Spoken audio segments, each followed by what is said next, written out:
एठी गद किए लिखिछि? अरे पाटी पेटु नहीं के लिखिबे? समस्त खाली हाथ देखौ छु के? अच्छा बिकोली का लिखुआ नहीं बिकेल लिखिछि? एक बिकेल एक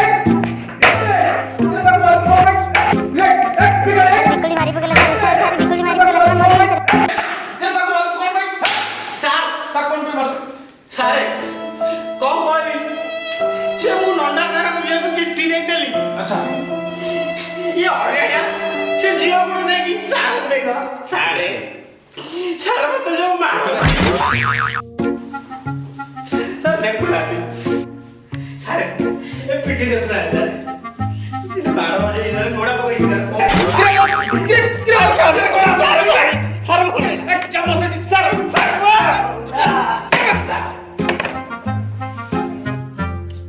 पिले तुम मैंने सब जानिच आ 5 दिन पर तुम परीक्षा जदि कहार किछि पचारिबार अछि पचार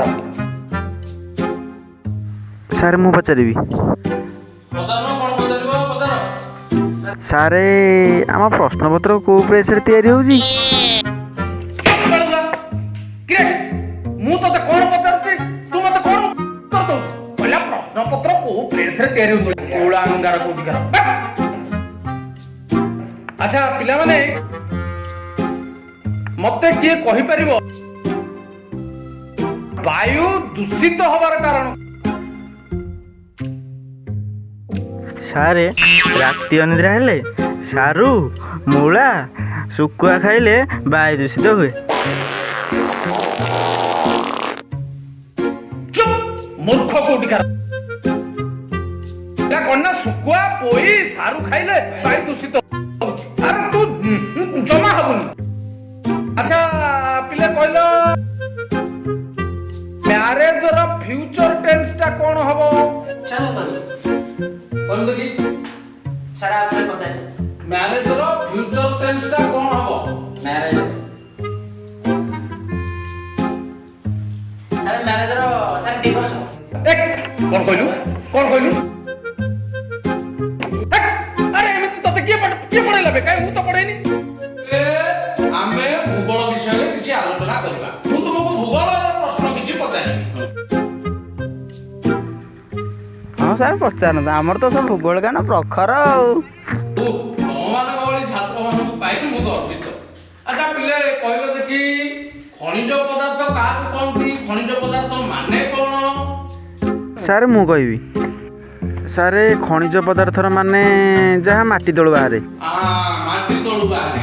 अच्छा बा कहलु तो कोटा उदाहरण देलु उदाहरण अरे सीता कारण से माटी तळु बाहरी छिले तू तो पचार तू मते सीता कहू कोन ना कोन या सब जय खनिज पदार्थ माटी तळु बाहरे कथा को मु मानिली से सीता ठाकुरानी ना कहू सेटा सेगुडा खनिज पदार्थ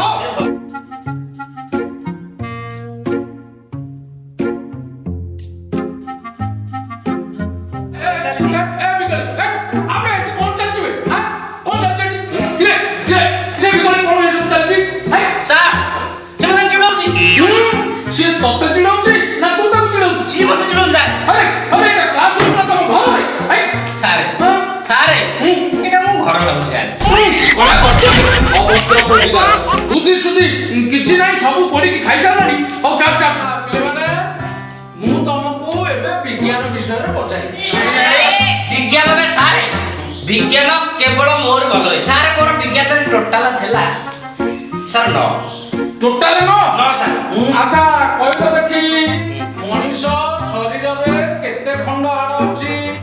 सर मु कहलु सर मु आबो भाई हां सारे मनुष्य शरीर रे